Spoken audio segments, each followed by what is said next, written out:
just a matter of time. 'Cause you got no chance. No chance in hell. You got no chance.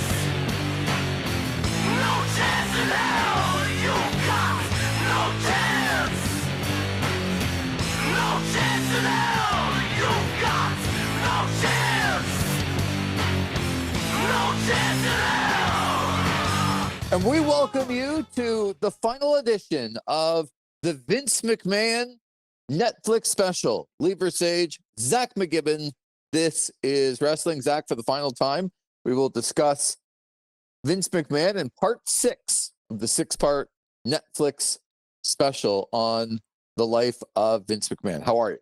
Doing pretty good, Lee. It's been quite the journey, obviously, getting through all these episodes. We've been, dedicating an episode each week, and it's amazing to think we're already here. We're at the end, and talk about everything that's going on in episode 6, so should be a lot to talk about.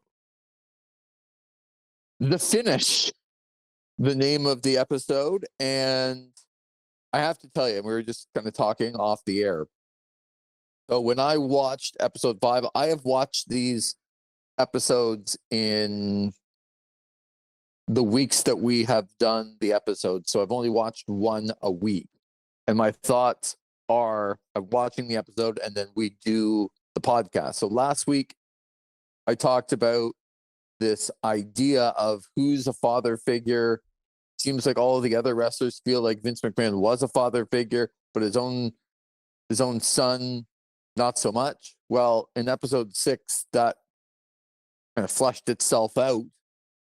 And I had no idea that was actually the case, which I thought was interesting. But so this finishes up the 6-episode documentary. We're going to get into like what episode 6 is, but let's talk about kind of the overall. Now that we've watched all of the episodes, I want to get an instant feel from you on like we'll talk about this at the end, but the finality of what you think this series was, the idea of what it was, and then how well it was executed by Netflix.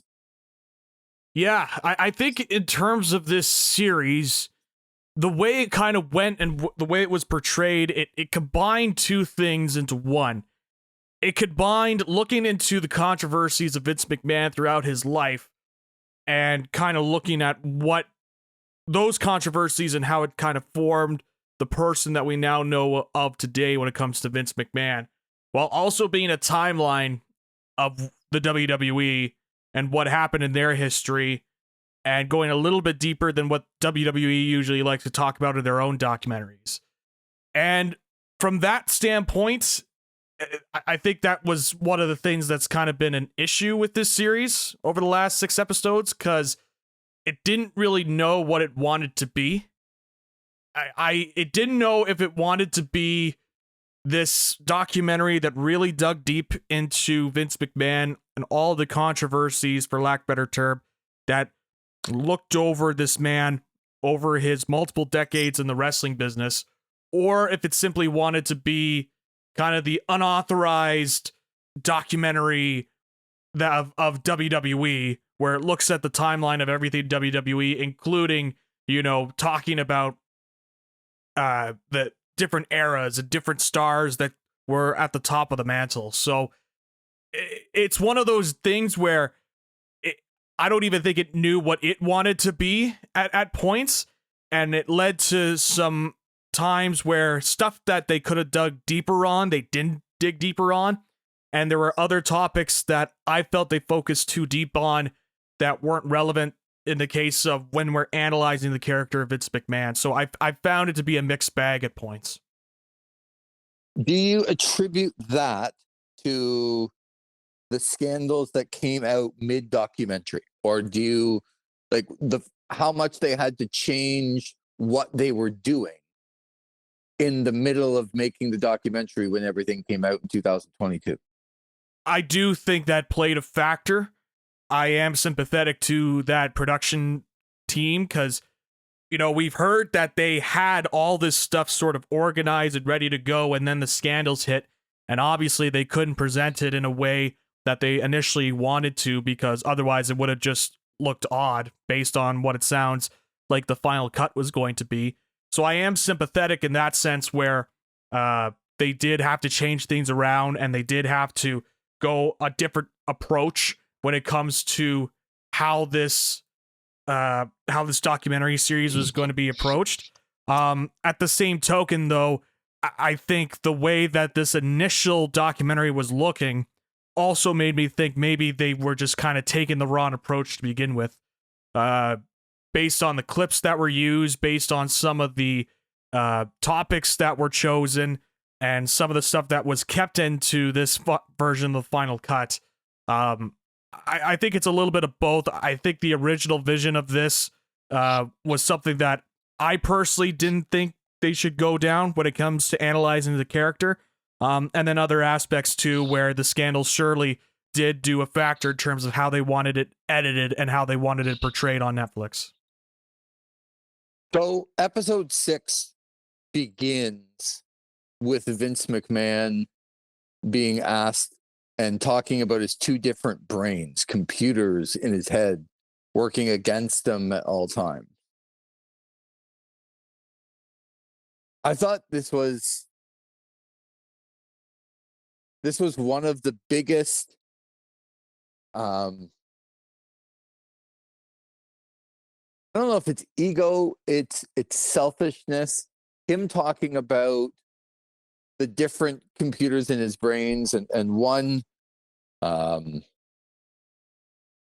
is thinking of something different other than sort of what's going on at the time. And the third one makes it hard for him to pay attention.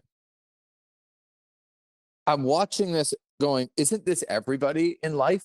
Like, not necessarily, because he ended up talking about, well, one's thinking about having a lot of fun and involving sex, and like, you're just disgusting. But don't we all have times where you're doing something, but you're thinking about something else, and you're trying to focus, and you're maybe not as focused as you could? It just sounds like such an excuse to bad patterns of behavior.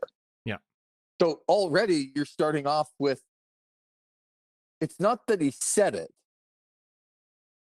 it's the fact that he's using it as an excuse as to what he might have done in the past, because he's just not able to control all of these thoughts in his head. Well, welcome to life. Welcome to everybody else having multiple things going on in their lives and having to try and focus on one of them. And it is absolutely zero excuse for bad behavior. I was really bothered. It wasn't the fact that he's saying that I want to have a lot of fun and it's involving sex. It's like, yeah, we know that about you. Like, I don't, like, that part about you is just kind of the part where you go, okay, you're kind of disgusting. Yeah. But it was the overarching, you are doing this and saying this as an excuse for a pattern of behavior. Like, no, you're not different from anybody else. So that really bothered me. Yeah. Like, just like, and the show hadn't even started yet. And that's bothering. Yeah. Well, the fact that he would even just straight up say it involves sex, especially considering what we know about Vince McMahon and the lawsuits that are now out there when it comes to Janel Grant, and also with Rita Chatterton in the past, and the other NDAs that are out there that we don't know their stories yet, if they will ever be revealed. I think the fact that he would just kind of openly admit it is a little concerning. And like what you said, kind of using it as an excuse of, having these different computers in his head, as he calls it, and one's thinking one thing, the other's thinking another thing, and the other is thinking another thing. I think in terms of starting the episode off like that, and it really does kind of set a tone for everything else in terms of what they analyze, because this was the episode where they went into everything when it comes to the lawsuits that have been put out. Yeah, it was I thought it was a weird clip, not because that they chose it, because I think it was important for them to choose it, but also more just Vince would just openly say it and admit it when others would just not be. I don't think you or I or other people would just straight up say, "Oh, I'm thinking about this all the time," and just openly admitting that. Like usually, it's kind of kept internalized. Right. So, I do understand the transition to the Chris Benoit part and everything that happened with Chris Benoit, because it ended up, jumping into, Chris Nowinski being a part of it. And again, what really stuck out is, like, for me, there are two completely different parts to this. Number one, when they kind of focused on the steroid issue, right? Like, oh, it was roid rage. And when Vince said that there was no correlation between steroids and what Chris Benoit did, I'm like, yeah, no, I'm not sure I believed it at the time, because I thought it was more about CTE, and like, I didn't think it was roid rage. I mean, you can't, when it's happening, you can't rule anything out until you know, but it wasn't first on my list, like, oh, Chris Benoit had roid rage. And then they bring up, so I believed him when he said that it had no correlation. It's just right after it. They talked about CTE, and he talked about having absolutely zero responsibility, and him just saying that some people are flawed and Chris went nuts was like, oh my God. Yeah. Like, people are flawed and you've gone nuts. And that's happened multiple times, and you just cover it up, and did not think that there is even possibly a link. And I'm not faulting Vince McMahon. Chris Benoit was a wrestler before he met Vince McMahon, right? Chris Benoit was somebody who decided that wrestling was going to be his choice in life. And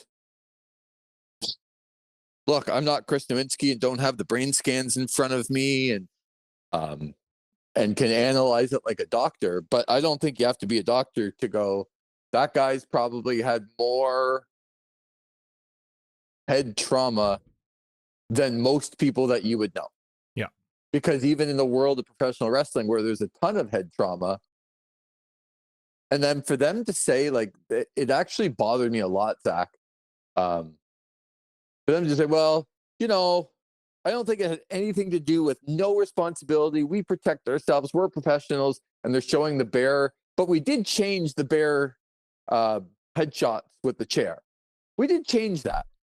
Well, you changed it because people are hitting each other with steel chairs in the head with no protection. And it happened all the time. And then the Undertaker gets on there and is like, it really bothered me when they took away the chair shot. Did it? It really bothered you, did it? Because you're old school? I kind of lost a little respect for the Undertaker in this episode, because I can understand you're old school, but for anybody to sit there and say that repeated shots to the head with a steel chair with no protection, consistent head trauma, that leads to CTE and people doing, and Steve Austin as well. I should include him in this. Yep. He's like, I just don't believe in CTE. Okay. Well, the science says that you should. And the science says that even if you don't necessarily agree, or, like, you can't say, I don't believe in it, because the facts are proving otherwise. This isn't like I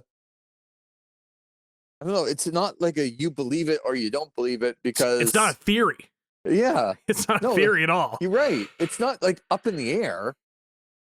these people's brains. Go look at Lyle Alzado's brain. Yep. Go look at people. And unfortunately, and I know we're making the world safer, and I think that's great. We're trying to do everything we can to prevent concussions.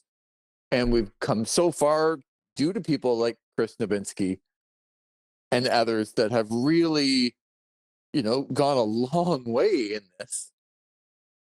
But you don't have to be on the side of doing everything in your life that's precaution, but to say that like you don't believe in it.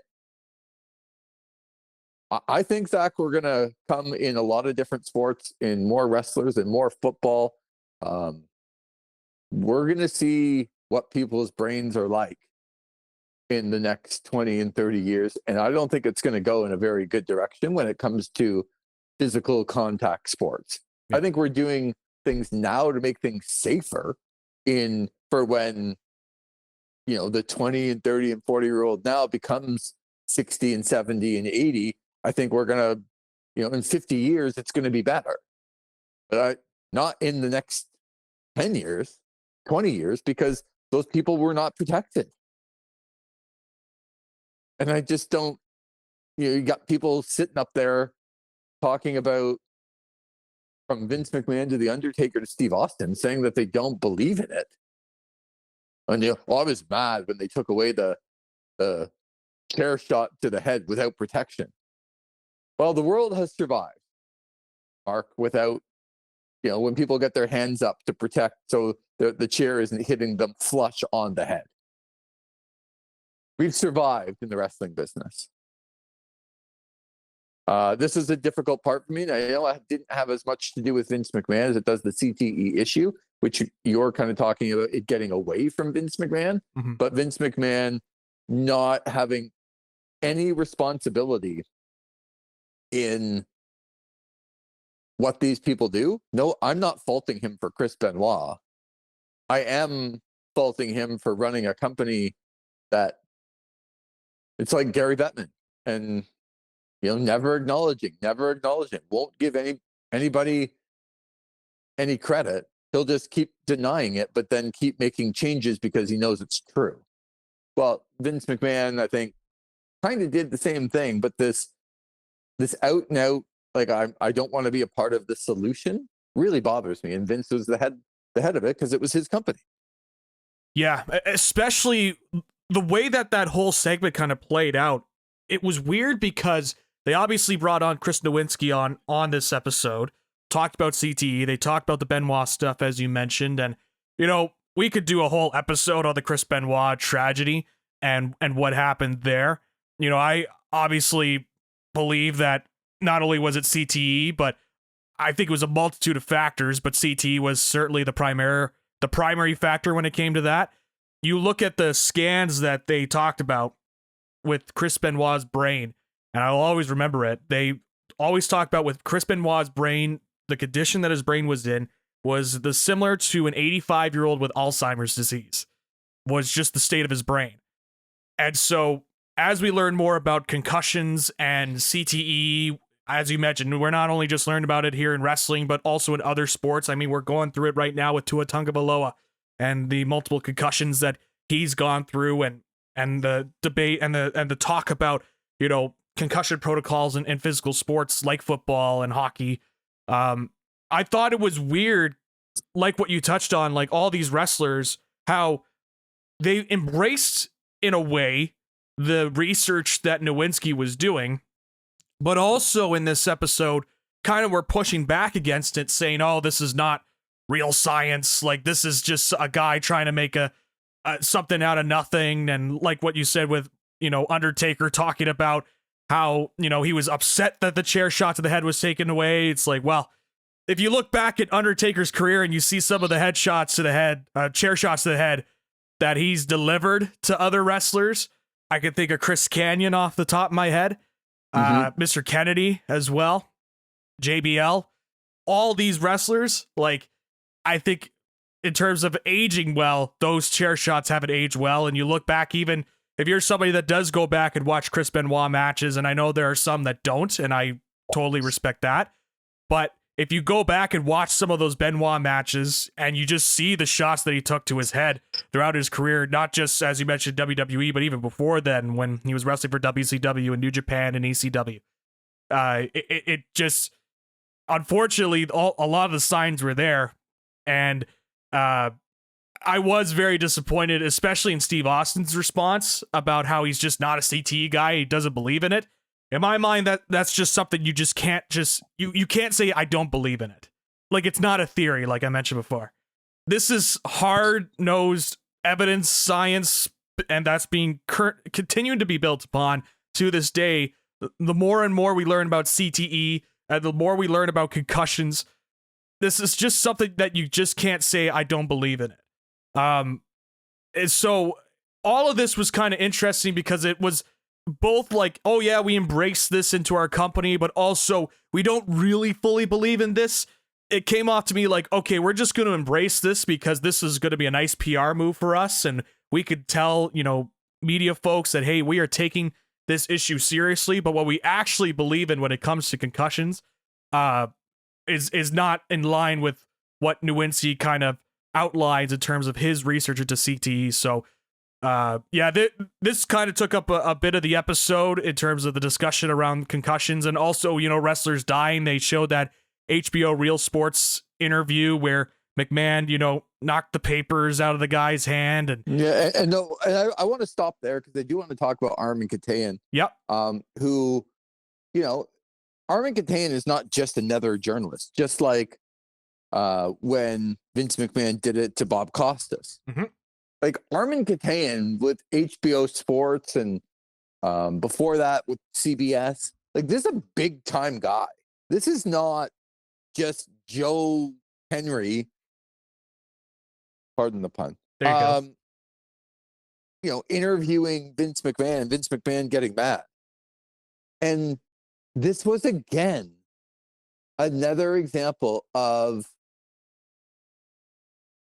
when you aren't in control, how do you react? Vince McMahon, not in control, literally looking like a snot-nosed 13-year-old person who's not getting their way. So they're going to make a face and they're going to slap the things out of your hand because they're mad. Oh my God. Like, it is like watching a child. And to think that somebody can get, like, that gives me insight. And look, you can't completely put one and one together to make two here, but that gives me insight into other areas in his life on what it takes to trigger him. Because you've seen, like, of any time that you're going to be calm and in control is going to be with a big time reporter on national television. That is, you think about the times that you need to be in control. It's with big time reporters on national television because that is going to be headline material wherever that goes.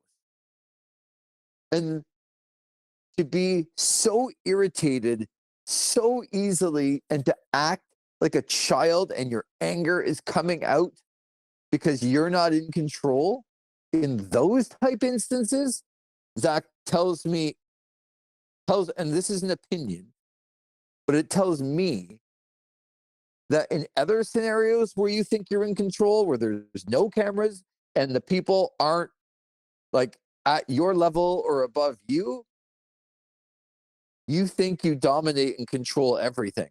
And if somebody triggers you, all you're going to do is react in a way that's going to be angrily and more taking control. That's what I got. Because if you can't keep control in those situations, imagine somebody talking back to you almost like a kid to a parent, because that's how you see it as a person who thinks that they control everything, that everybody's underneath you and you just control everything. So the cameras aren't there. There's someone much younger than you trying to tell you no at that point. Like Bob Costas and Armin Katayan are trying to tell him no, or at least engage with him in a conversation that he might not be right about. And he can't keep his control then. Yeah. Let alone in private situations. I was blown away by that one as well. The Armin Katayan interview. Yeah. I really was. But I do think it's interesting that of all of those things that happened, right? They did reduce the days. They did take some of, like, the pressure that came from some of those things, from the concussions and from the time on the road and overworked, and the changes did come. So I guess that's it. It reminds me so much of the NFL, or sorry, the NHL, or both leagues. Yep. But when we're not going to acknowledge a problem, we're going to tell you no.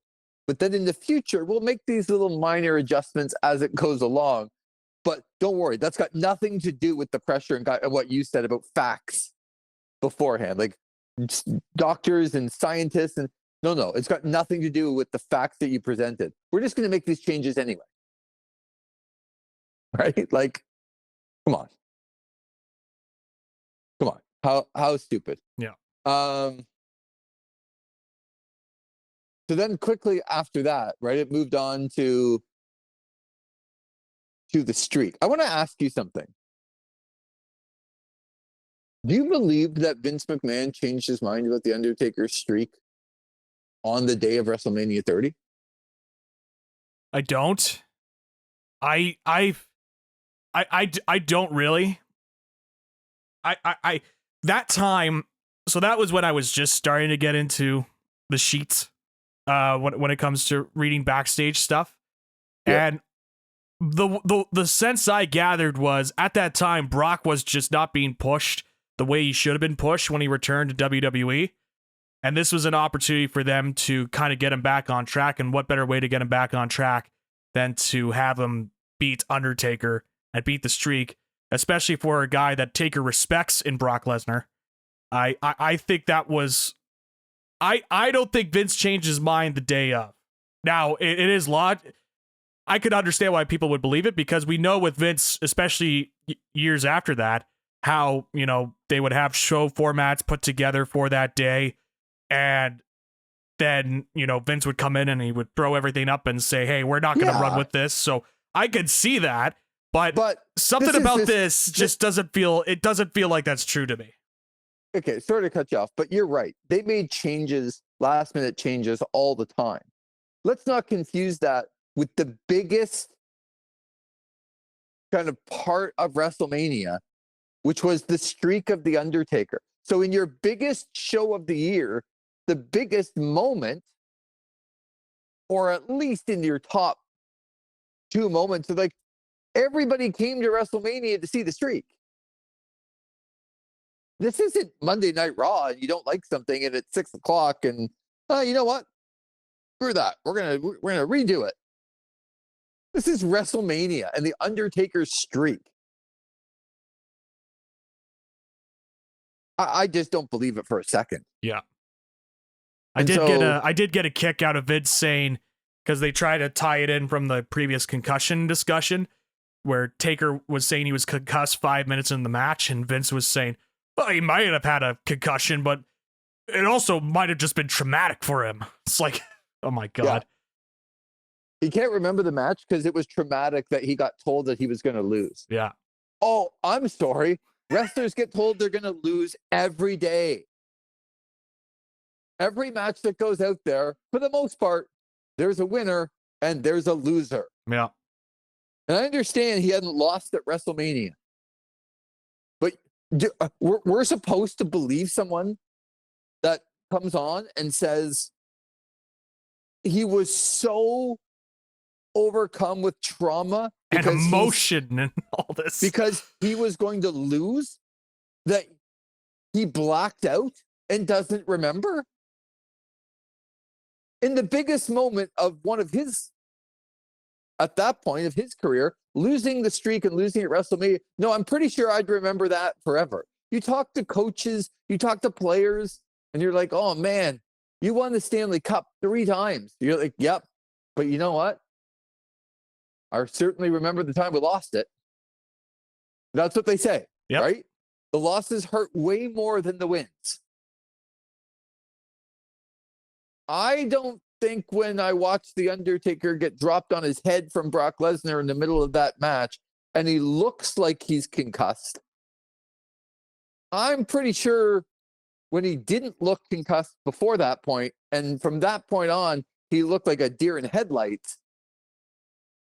I don't think it was from the trauma of being told that he was going to lose. Getting me more angry as this goes along. Because you just think about all the things about him that are pointed out. And this is what these documentaries are made for. I don't think it necessarily hit the nail on the head because we didn't need to talk about CTE and the streak and all of those things for so long in this final episode. But every time a big issue comes up, this guy is fabricating everything. And it's up to us. And this is a point I really want to drive home with this episode and the whole documentary. With footage on him, but even on other points when people create documentaries and they want to be able to tell the truth. When you don't get the truth, what you do get is people contradicting themselves and basically making things up, in my opinion, on the air. And then you just have to leave it and call them on it. This is what this was for me. Every time a big issue came up, Vince McMahon was fabricating something about that, not taking responsibility or fabricating, in my opinion. And it's embarrassing. And you have to call him. You can't just leave it, right? You can't just leave it there and go, oh, well, that's just him. No, not at all. Gotta be Armin Catan. Challenge it a little bit. Right. So then we get into, again, the relationship with Shane McMahon and Vince McMahon. And Shane coming back in, getting a call from Dad, getting the hug, and even more. I know we've talked about this already, but like I brought up at the beginning of this, I really didn't know how much they were going to draw on the father figure parts from other wrestlers and the Shane McMahon into episode 6, because I thought they covered it in 5 and I wanted to talk about it. And it just, everything I said in episode 5 about that relationship is even more true when I watched episode 6. Yeah. I felt even more empathy for Shane McMahon after watching this episode. Coming back in and doing all of these high-flying stunts, and his dad called him because it was best for business. And did Shane get a high when he came back the first time? Yes. Good for him. But his dad called him back for business, and then his dad gave him a hug, and that's all he's been looking for. And how old was he when he got the hug? I don't know, 40? Might have been in his 50s at that point. Yeah, well, too old. Yeah. To get your first hug from Dad.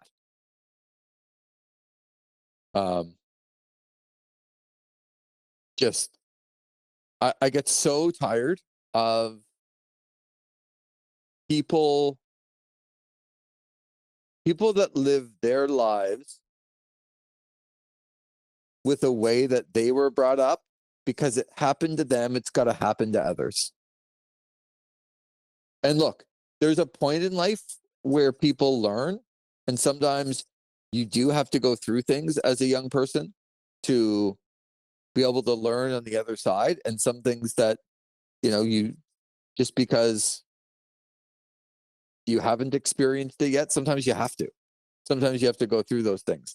But when you grow up in a world that bad things happen to you when you were a young person, when you become a parent, and I'm not a parent, so I want to say that. But when you become a parent, wouldn't the first thing in your mind be the opposite? Like, I'm not going to let my children grow up in that environment. I'm not going to have the things that happen to me happen to them. Instead of like, well, they happen to me, so I'm going to make sure that it happens to them too. Because I had to go through it. It's like the ultimate narcissist. Mm-hmm. And again, I don't really have much more to say on the Shane McMahon thing other than I feel very, very, very badly for him that probably a long time ago he had to come to the realization. And I think he came to it a lot longer in the past than maybe this documentary presented itself. It was almost like he just is realizing now in his late 40s and early 50s that he wasn't going to get control of the company. I think he knew he wasn't going to get control of the company a long time ago. And that's why he left in the first place. Because when you realize whether it's your father or somebody else in the world that they're the ultimate narcissist, to think that that's ever going to change is just fooling yourself. And that's what I think happened to Shane McMahon. I think he knew a long time ago. And he came back and did those things because he loved the business. But certainly interesting the non fatherly aspect from Vince to his son as opposed to other people.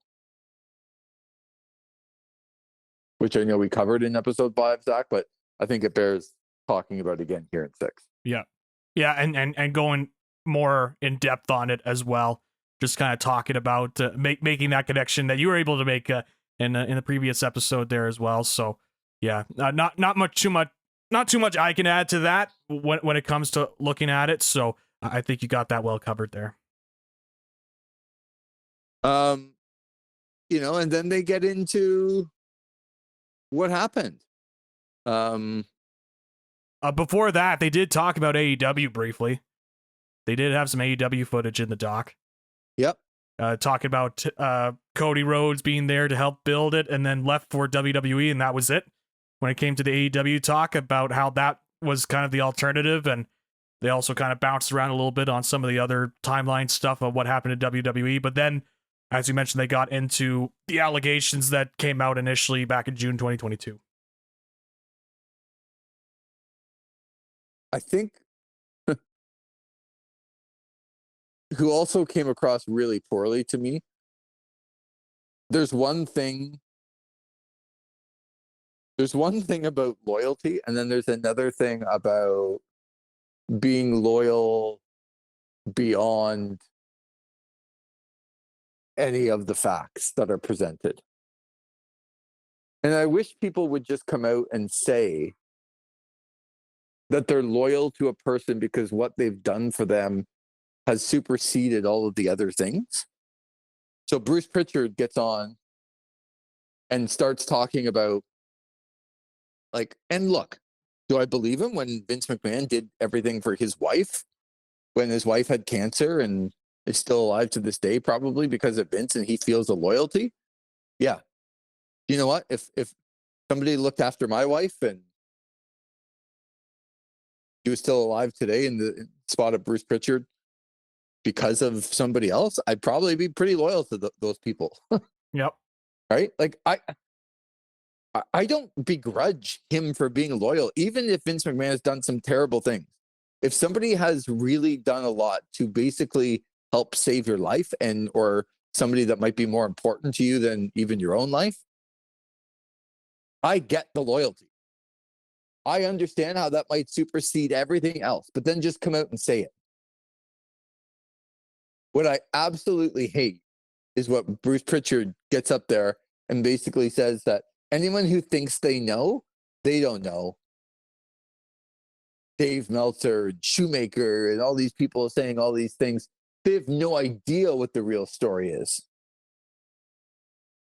And then, okay, what's the real story? Oh, I'm not going to tell you. Okay.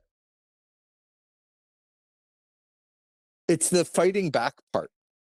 It's like loyalty is commendable, even if it's a person, like I said, that's done some really terrible things, but has done some great things for you, I get the loyalty. But just come out and say it. Don't fight back on people when the facts are there. Like if I'm Bruce Pritchard in that spot, I'm basically just saying, look, the guy's been unbelievable to me. And whatever else he's done, I'm not going to sit here and talk about, or I don't really know. But all I know is everything that person has done for me. And this is what he has done for me. And the other stuff, I just don't know. But instead he fires back, right? He's mad. But then when he had the chance to tell everyone the different story, number one, probably because there isn't a different story. And number two, because that's what egotistical people do, is like, don't present me with facts or else I'll yell at you. Well, here's your chance to tell the real story. That no, I can't do that. Anyway, that part again, like I get the loyalty, but for the rest of it, don't understand. Yep. Well, that's been in Pritchard's playbook ever since he got into the podcasting business, is just to do that sort of deal. And so when he was presented, and here's the thing with a lot of these wrestling types, when presented with the real world, they crumble a lot of the time, especially these Vince loyalists like a Bruce Pritchard, because the real world doesn't really care, and he doesn't have a base that he can appeal to when it comes to, you know, the stuff like that's like Pritchard for the longest time has been a guy who's like, oh, I don't trust Dave Meltzer. What does he know? I was there. He wasn't there. That's all part of the playbook for Pritchard. But that might appeal to a certain segment of the wrestling fan base who kind of grew up on WWE and they don't want to hear anything else negative about the company or Vince or anything like that. But that's not going to work when, as you mentioned before, this is like a professional production with Netflix, and you're given the opportunity to say, hey, well, tell me what really happened here. And he's like, I'm not going to do that to you. And as you mentioned, you know, they brought him back for an interview in 2024. This is, you know, a couple years after the allegations first broke out, and how he's like, oh, this was not fair. You didn't get to see the human side of Vince and all this junk, right? And like what you touched on, this is what he did for me. It's at that point where sometimes there's a lot of people in the wrestling industry that should probably learn this lesson, but sometimes it's just best to just shut up and not just say anything. Mm-hmm. But unfortunately for Bruce, he's somebody that is going to be loyal to the bitter end, and he does not care if it makes him look bad, because in his mind, he's being loyal to a friend.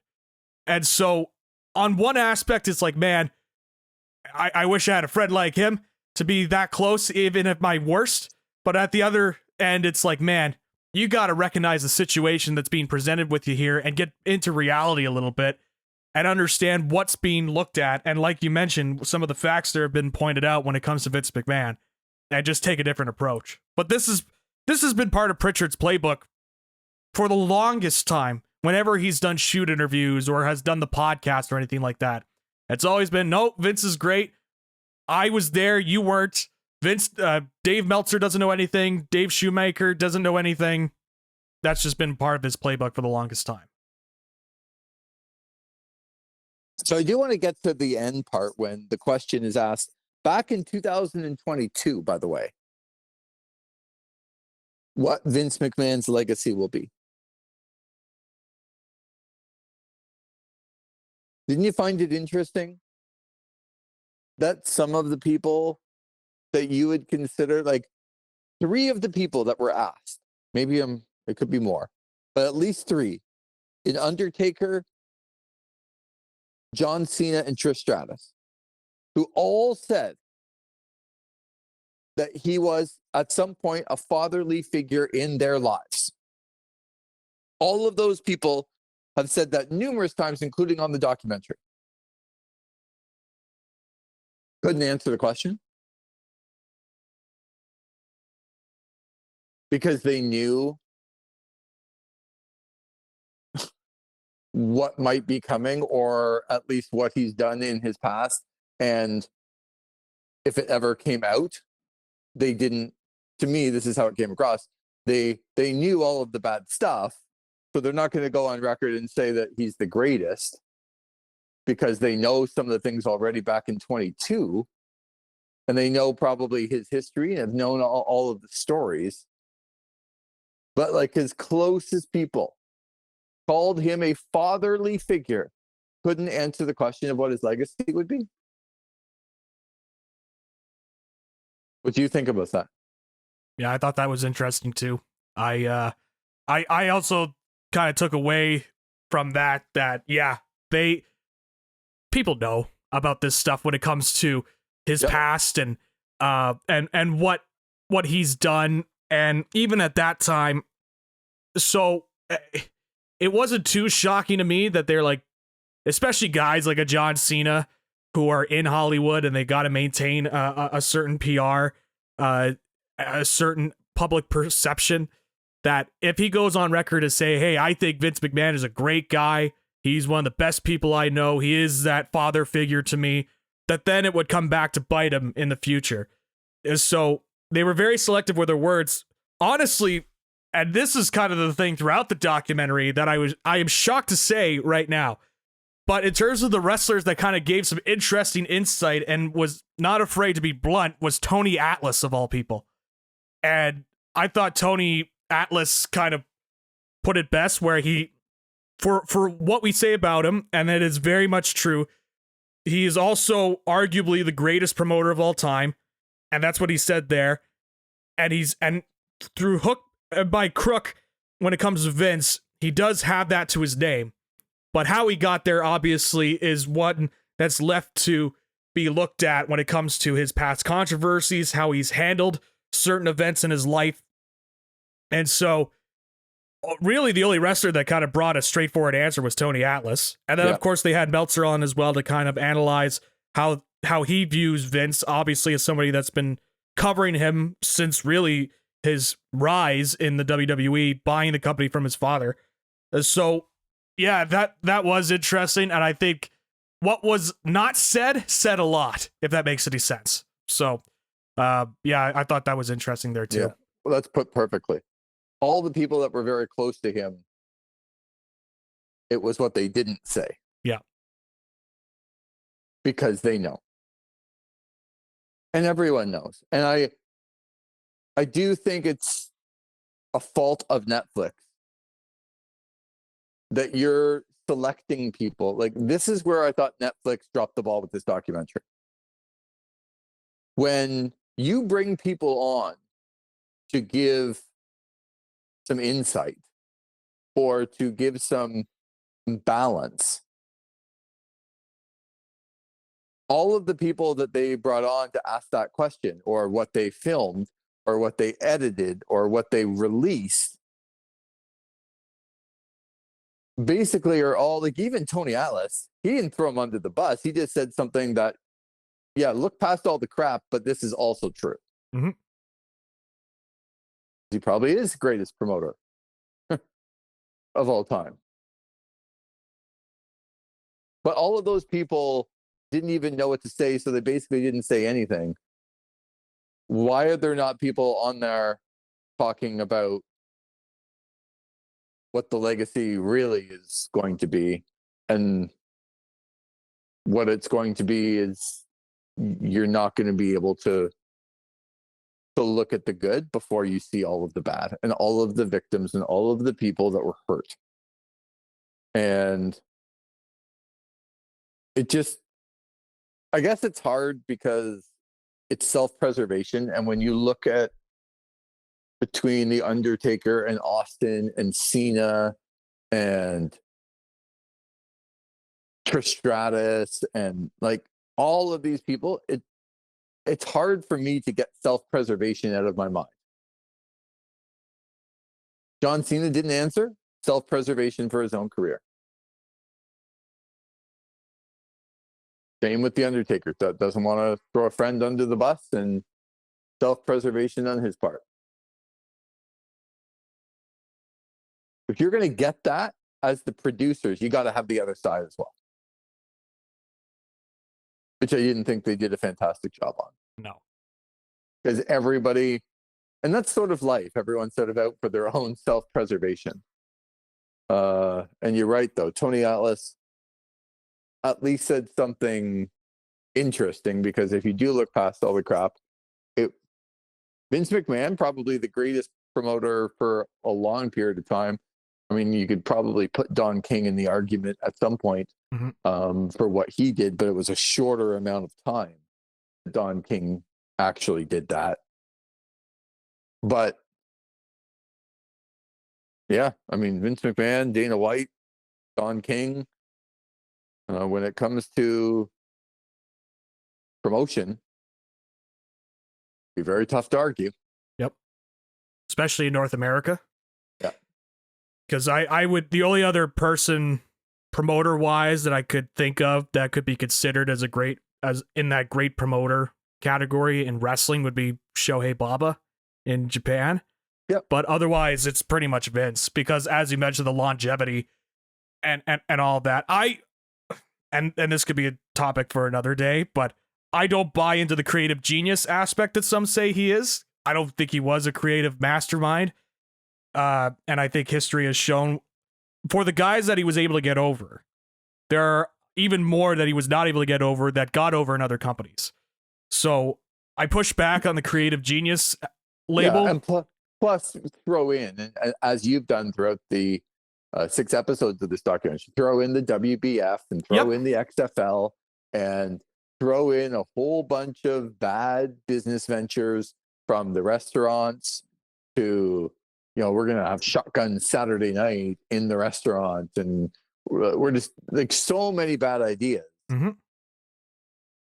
And so many bad ideas within his own company. But sometimes people just get over because they have the charisma. As much as I don't like the person, the egotistical maniac in Terry Bollea, he had a charisma that people just loved. Mm-hmm. And okay, Vince brought him in. Vince was buying up talent everywhere. Vince also brought him in as a bad guy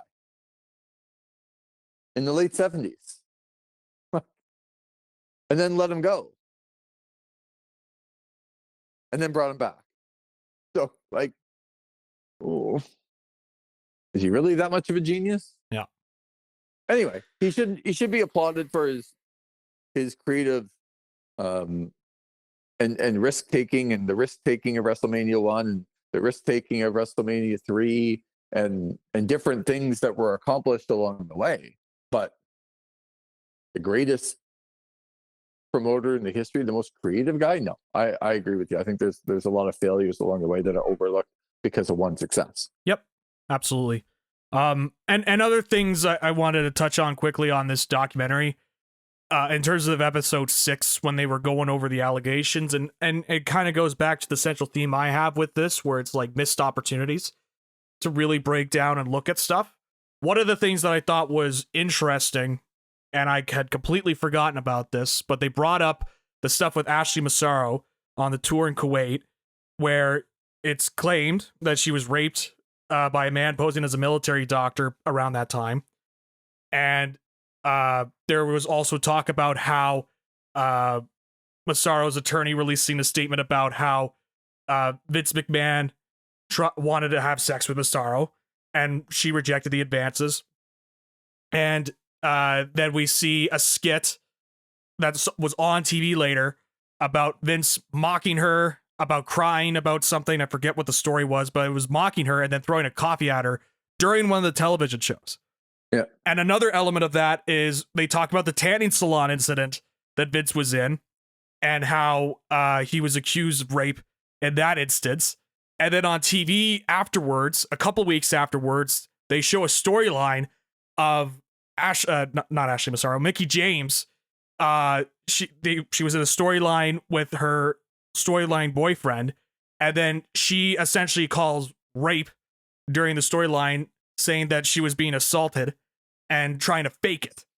So that I forgot about, and I was like, man, if you're somebody that was just watching this, you have not watched the WWE product, you look at this, you would have thought it was the fact that he was able to get away with that stuff on TV. Well, imagine being the person who probably that did happen to in a tanning salon. Exactly. Watching that play out on television and being mocked. Yeah. Used as storyline fodder. Yeah. I just like that sort of stuff. Like that could have been like in a sick way, mind you, but a way that the documentary could analyze how they would look at these controversies and then apply them into their storylines, especially in that 2000s period. And I'll even say it here. We saw it even recently with the Dominic Mysterio Rhea Ripley storyline, where Dominic is holding up a phone to other members of the roster, mainly with Judgment Day, and saying, "Oh, I got these photos on my phone, these unsolicited photos," which is straight up a reference to what was in the Janel Grant lawsuit about how there were these photos that were being sent around to other members, to Vince, that he would show around to other people that he worked with, and allegedly Brock Lesnar. So, like that stuff's still happening. And one of the things that I thought when they were covering the lawsuits, one of the things that I thought they really dropped the ball on when it comes to it, because they did talk about that sort of stuff. And they did have the reporters from the Wall Street Journal to talk about it, which I thought was good. They needed to have those people. But if you were somebody that wasn't fully aware of the documentary, the lawsuits, you would have thought it was just a Vince McMahon lawsuit. They didn't even mention John Laurinaitis was named in it. They didn't mention that the company WWE TKO is named in the lawsuit as well. So you think it's just a Vince McMahon thing. And the way that they kind of play it out is like, well, Vince is gone from the company, and there's this new era of TKO with WWE that's moving on from this and blah, blah, blah, right?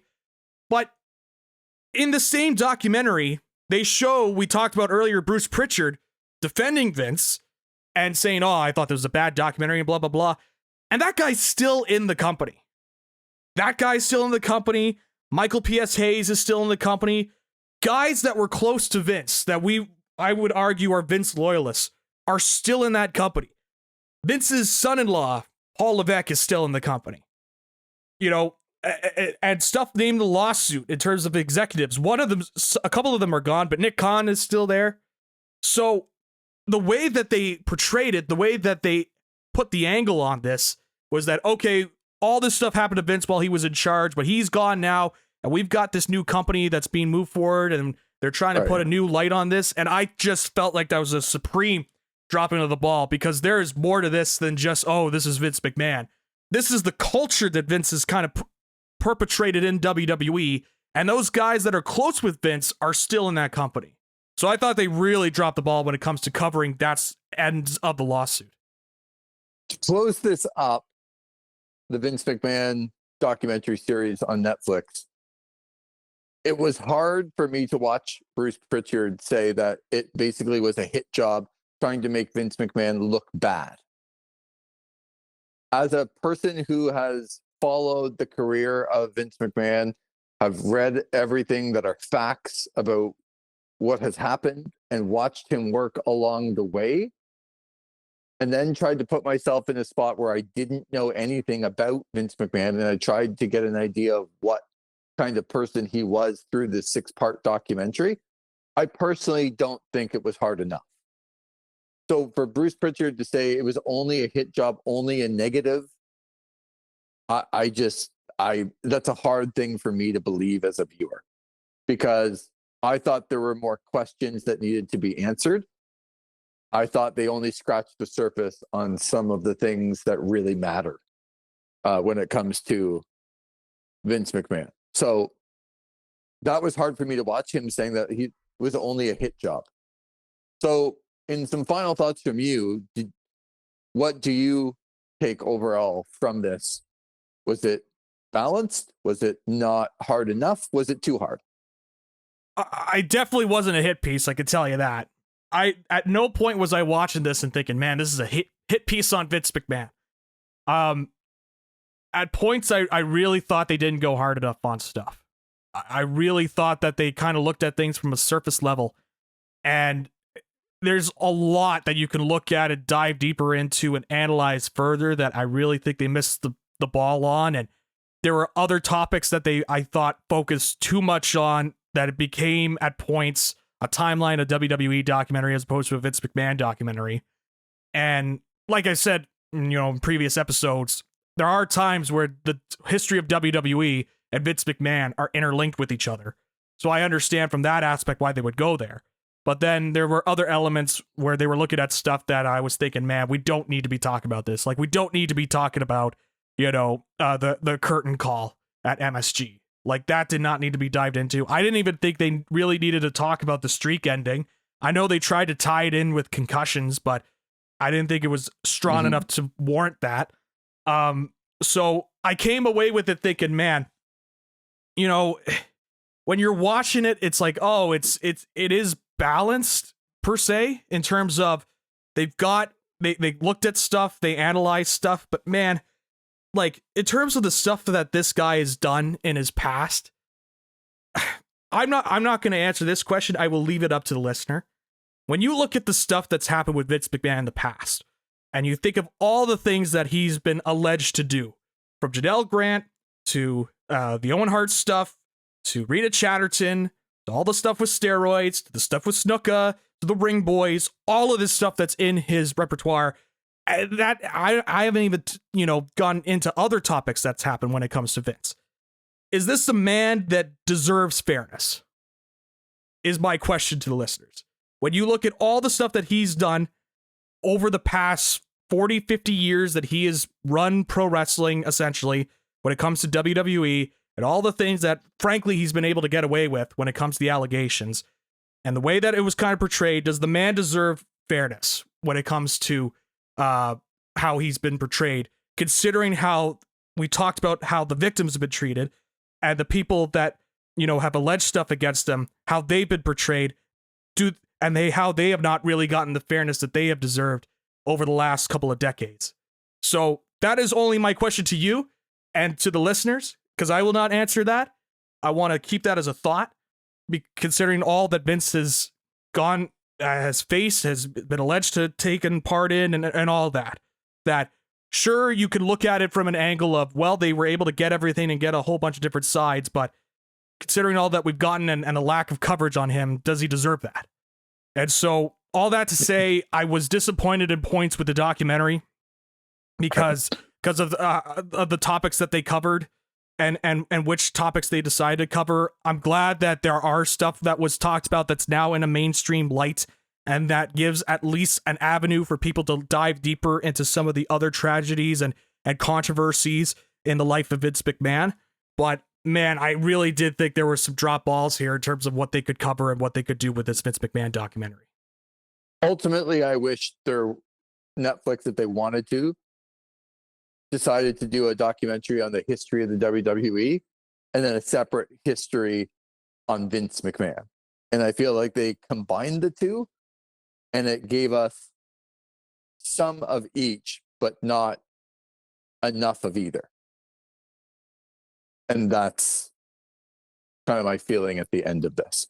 So I think there's been some really good discussion over the course of the 6 episodes. Zach, thank you very much for going through all of this with the listener, with us, and for 6 episodes. We've talked about the Netflix special. I think it's worthy of this type of discussion, and we're eager to hear people's feedback as well. So we hope you've enjoyed the documentary on Vince McMahon from Netflix and the coverage. Zach McGibbon, I'm Lee Versage. This is wrestling.